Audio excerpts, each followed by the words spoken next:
eu vou entrar lá. Vamos lá. Vou apresentar agora. É uma guia. Então, vamos aqui.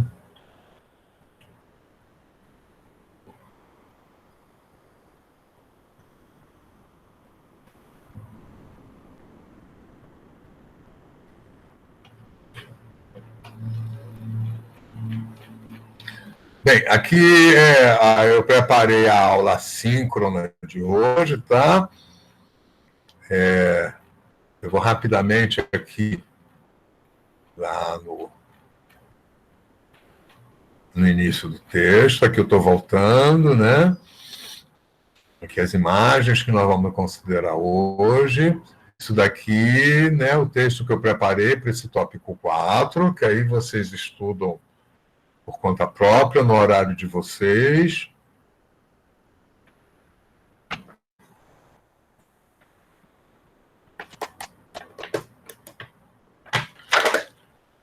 E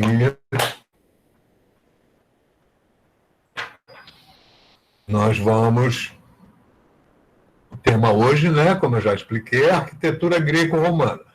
As novidades, que vão ser os arcos, as abóbodas e cúpulas. Tem importância enorme até hoje, né?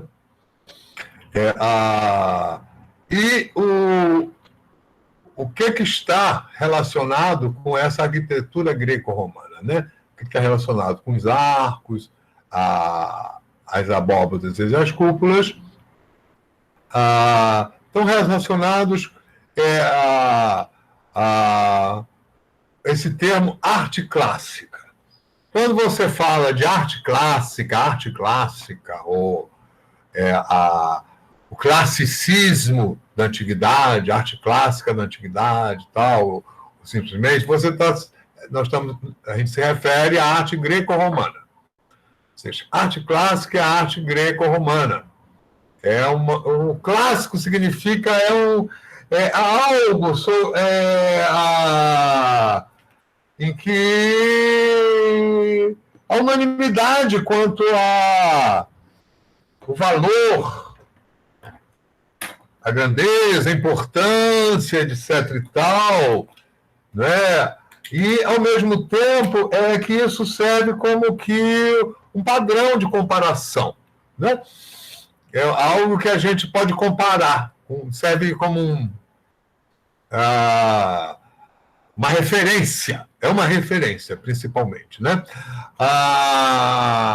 E a arte greco-romana, como a arte clássica, né, ela está inteiramente relacionada, né, com dois aspectos, que é o racionalismo, que é o que é? Essa simplicidade geométrica, que eu já falei, que eu expliquei antes, quando eu estava só falando, né? Essa simplicidade geométrica é isso, você tem 3 ordens arquitetônicas. Então, vamos fazer um templo. Você quer o templo, qual é a ordem? É dórico, é jônico,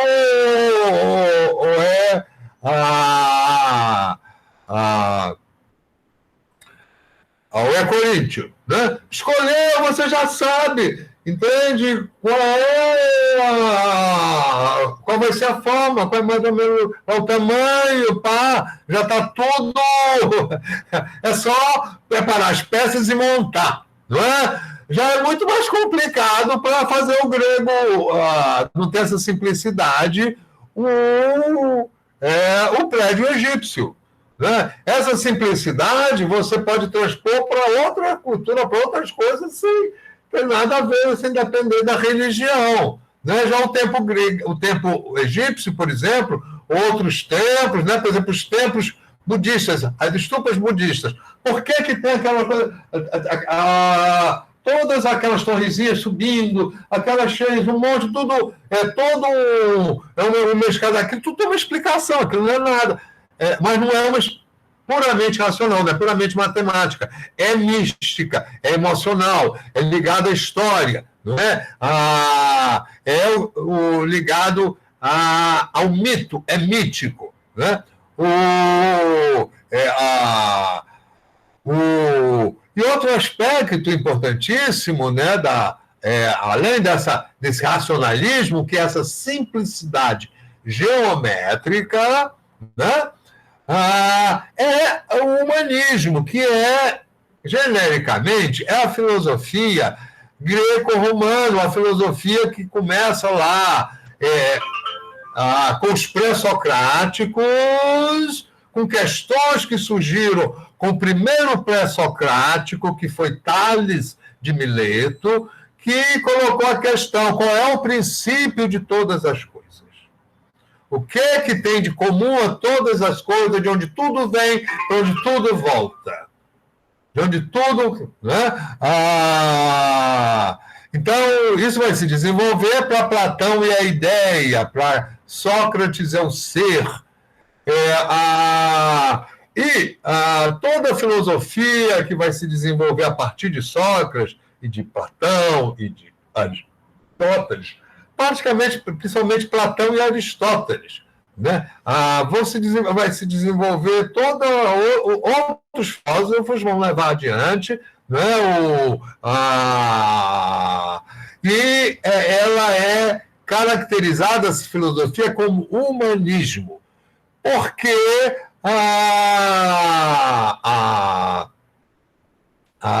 ao perguntar qual é o princípio de todas as coisas, né?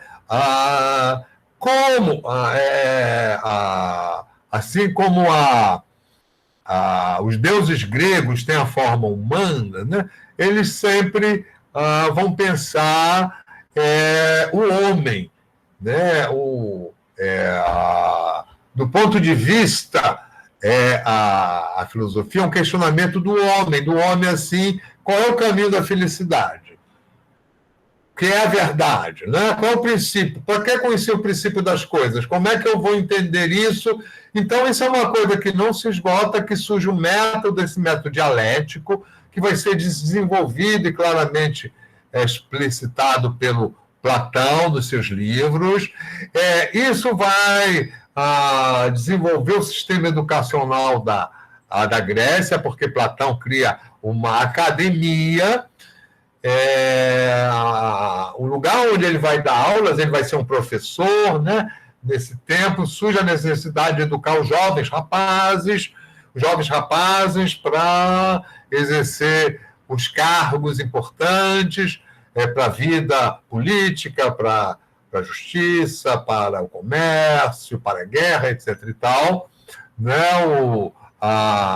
Que é a retórica, né? A gramática, e aí já entra também a escrita. Então, ele vai criar um lugar onde ele vai criar uma organização, um método que é a academia, que, aliás, a academia de Platão durou séculos. O Aristóteles, que vai ser um estudante do Platão, que discorda dele, que o princípio para ele não é a ideia, é o ser, e vai criar outros livros que já não são mais em versos, né, mas escrito em forma poética, mas já livros discursivos, né, livros... texto, né,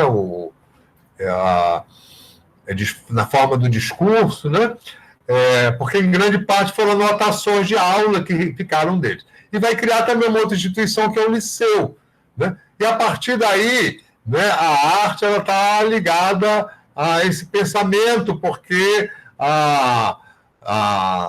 são os filósofos que comentam a arte, criticam ou elogiam, né? Isso é muito importante. Então, nós vamos ver aqui agora, que é o principal. Nós vamos ver a arquitetura greco-romana. Mas eu tenho aqui que voltar. Espera aí.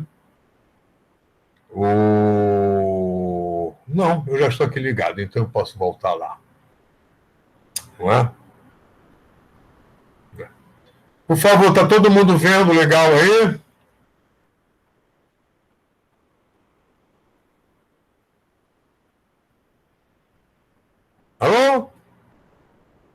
Sim, professor. Bem, então, se vocês estão conseguindo acompanhar, espero que sim. Se não tiverem... Opa. A gente até está conseguindo acompanhar. O problema é que agora, às 10 horas, a gente tem outra disciplina. E eu devia ter começado pelas imagens. Então, eu vou mostrar, dar uma virada rapidinha, tá certo? E vou terminar aí. Da próxima vez eu vou começar pelas imagens, mas as imagens estão disponíveis aí. Então, vamos lá.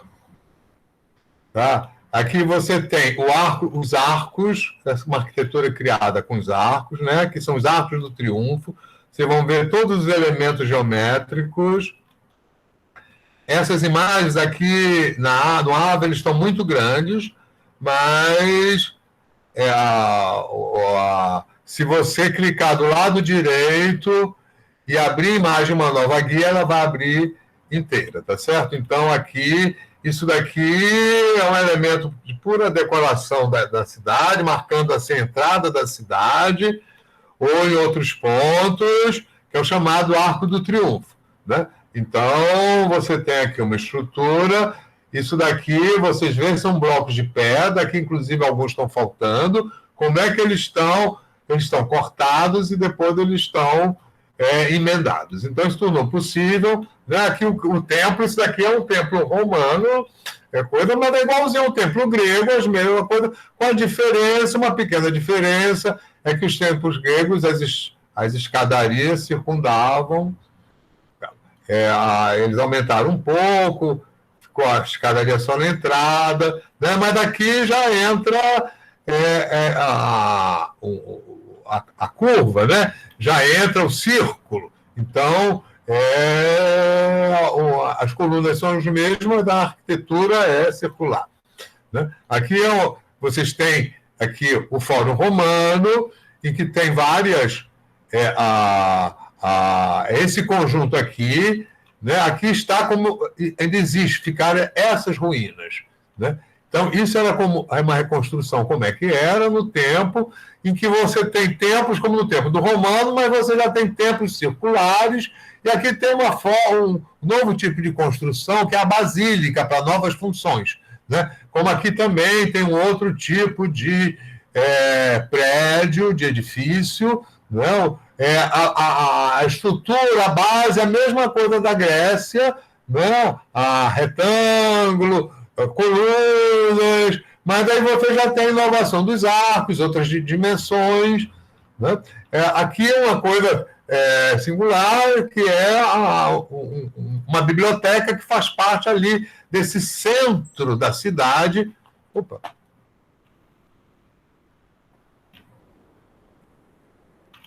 O centro da cidade, que é o Fórum Romano. O Fórum Romano, então, isso daqui é uma biblioteca. É uma biblioteca que tem, né? Então a construção já é adaptada. Vejam como já se parece com uma casa dos nossos tempos, né? Poderia ser até uma casa construída aí em qualquer lugar do mundo, né? Tem, que aqui aparece uma varanda, né? Isso daqui é o interior dessa biblioteca, uma utilização. Isso daqui é o Capitólio, é um templo muito grande, é o mesmo tipo de templo, vocês veem, dos gregos. Aqui é Capitólio, que era para a Trindade, 3 deuses romanos, Júpiter, Juno e Minerva. Aqui é uma grande inovação. A entrada como dos templos gregos, mas o prédio já é redondo. Isso daqui é o Panteão, e ele tem uma coisa que é uma grande novidade, né? Isso não existiu eu não sei como é que girou aqui, isso não existiu em nenhuma antes a civilização, né? Isso é uma criação. Isso daqui é o teto, que é abobadado. Aqui a gente vê uma parte, né, interior dessa abóbada. Aqui é uma foto da atualidade do Panteão, ele era dedicado aos deuses romanos, depois foi adaptado ao cristianismo, né? Aqui é uma reprodução de uma pintura do Panteão de Roma, é uma pintura que reproduz, é uma pintura do século XVIII, né? Então, tem aqui da abóbada, entra a luz do céu, né? A luz aqui está projetada, né? Tem esses nichos, tem as colunas. Outra grande invenção foram os aquedutos, né? Então, isso daqui são pontes que servem para o transporte de água. Inclusive, a gente tem aqui uma construção dessas, né? Que é os Arcos da Lapa, aqui no Rio de Janeiro. A gente tem o Arco da Lapa, originalmente é um aqueduto, depois serviu de ponte, hoje serve de ponte para os trens, né? Isso daqui também é um aqueduto. Isso daqui, a imagem é grande, vai demorar para mostrar lá, mas é outro tipo de aqueduto. De Segóvia tem vários, estão espalhados pela Europa e resistem até hoje, né? Pedra sobre pedra, o arco, né? Os arcos, então isso permite, né? Isso, claro, tem todo um cálculo. Então, a arquitetura e a engenharia foi muito desenvolvida pelos romanos. Por isso que a gente fala arquitetura greco-romana, né? As pontes, né, são pontes que existem até hoje por aí, na Itália, na Espanha, né, onde os romanos... Outra grande invenção foi, né, aquele anfiteatro. Eles criaram o circo romano, né? O Coliseu, que é famoso, né, todo mundo conhece, é um dos símbolos de Roma, o Coliseu, né, que é uma inovação que não era para o teatro, era para o circo. O circo eles inventaram. O circo, né, uma diversão com animais, eram lutas. Hoje em dia, o circo moderno é com animais adestrados, mas também com palhaços, que é uma ilustração, né, uma pintura do século XIX, mostrando uma cena lá no Coliseu, né? A coisa mais importante era a luta dos gladiadores, né? Que era uma espécie de jogador de futebol, os gladiadores. Não é assim, tudo branco ou preto, né? As coisas são muito mais complexas. Bem, isso daqui é outro, na Tunísia, no norte da África, né? Os romanos dominaram também o norte da África, então é uma cidade romana, norte da África. Aqui são as ruínas de um outro anfiteatro. Vocês veem como são importantes os arcos, né? Essa estrutura, para a estrutura, né? Os pilares e para Isso daqui é um outro em Nimes que existe até hoje. Isso aqui está bem conservado, né? Aqui dá para ver que a cidade é uma foto em preto e branca, é um outro anfiteatro, né? E aqui é outro tipo de construção, que é a basílica. Isso aqui são as ruínas de uma basílica, né? Isso aqui é uma reconstrução aí já, né, com computação gráfica, do como é que era uma basílica romana original. Então já é um tipo de construção, que o pensamento da antiguidade é isso. Igreja. Então você já tem a cabeça, cara. O templo, o mercado, cada coisa, né? Hoje em dia não. Hoje em dia você vai contratar um arquiteto que é um artista, como é uma igreja. Ele vai pensar, ele vai imaginar o sucesso dele, se ele conseguir criar uma igreja como o Niemeyer, né? Que é uma igreja que ninguém imaginava daquele jeito. Então, isso daqui não. Isso daqui em vez da mesma estrutura do templo grego, né? Aquela estrutura de colunas com outras proporções, determinando outras funções. Isso é outra função. A basílica foi um prédio que tinha função de assembleia, de comércio, de tribunal, eram para negócios, né? Ela não tinha um caráter religioso. E é uma arquitetura que tem dentro, ela é dividida em 3 partes. O interior, né? Tem aqui, ó, essa parte central e tem 2 partes laterais. Então, isso é muito importante, porque esse tipo de prédio, com a basílica, ele foi adaptado depois com o cristianismo para as igrejas católicas, para o templo do cristianismo, né? Assim como tinha o templo grego, né, o templo budista, o templo egípcio, com uma característica, então vai surgir o templo cristão, que vai ser a basílica, né?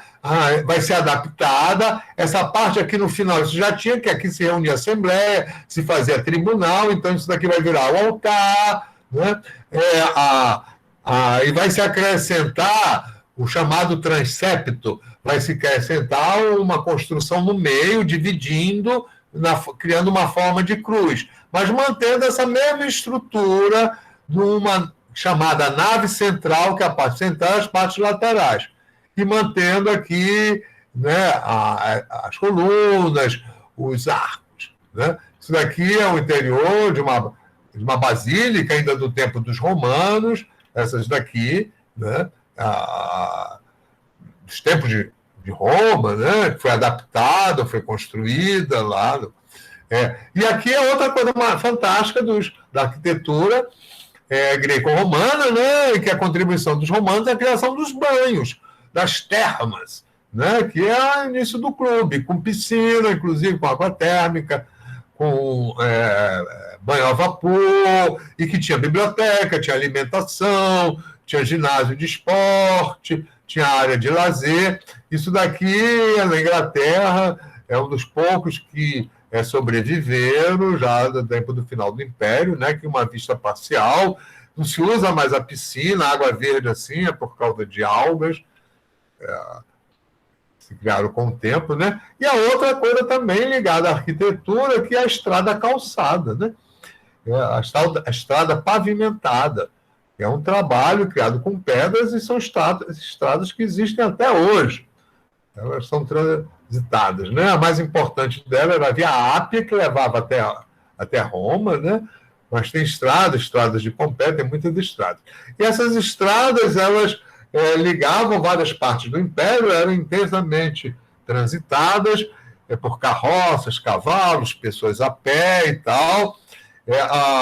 O intercâmbio, né, o comércio muito grande, e para facilitar, isso é uma invenção também dos romanos, eles criaram estalagens para troca de cavalos e também formação. Isso daqui é uma pedra que informa as milhares do local, né? Então vocês veem bem como é. Aqui são os caracteres latinos, né, da coisa. E outra invenção também deles, que é a adaptação dessa arquitetura para o domus, para a casa, para a residência, que fora da cidade é a vila, né? Então tem um pátio interno cercado de colunas, que tem assim os corredores, né? Isso é feito por colunas. Isso daí vai ser depois, né, desenvolvido pelos árabes, pela arquitetura árabe. Vai ser depois muito importante para o Renascimento, né? E está hoje aí na arquitetura moderna, né? Aqui é outro desses pátios, né? Com as colunas. Isso servia também para armazenar a água da chuva, aproveitar a água da chuva através do telhado, das canalizações. Às vezes tinha aqui um tanque no centro, né? Aqui uma sala, né? Na casa, além do pátio, vai ter essa sala central, que também tem aqui uma abertura. Hoje isso é coberto de vidro, né? Isso serve a ventilação, e aqui os quartos, né? Essas portas, elas dão entrada para os quartos, para os aposentos, né? Isso aqui é uma casa que ainda existe, né? Do tempo dos romanos, que dá uma ideia de como é que eles viviam, né? Dos romanos ricos, evidentemente, né? E aqui é uma vila, é uma casa de campo, de um imperador, né? Eu acho que é Trajano aqui, o Tibério, o Adriano, né? Então, que vão utilizar essas colunatas em jardins, em lagos, né? E isso está presente até hoje, até o século XIX. Se vocês forem lá na Quinta da Boa Vista, ainda tem, digamos, os reflexos disso. Ok? Então, isso aqui é a aula de hoje.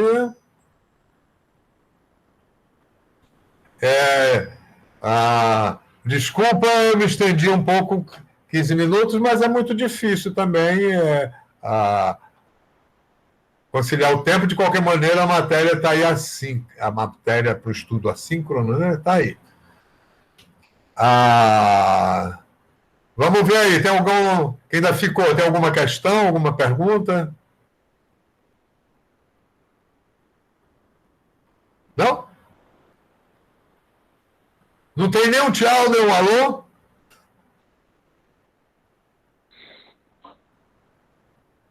Não, professor, não souberam dúvidas não. Muito obrigado. Então, tchau para todos, né? Olha, eu lamento muito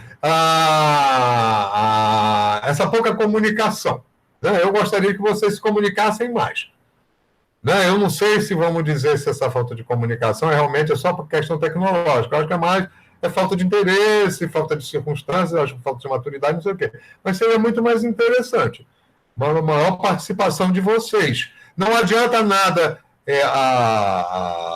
você simplesmente ficar passivo ouvindo. É preciso estar ativo, tá? É preciso estar não só prestando atenção, mas também interagir de alguma forma, né? E eu mesmo, a qualidade da minha aula vai depender muito da participação de vocês, né? Eu vou seguindo o caminho, sempre tem muitas possibilidades.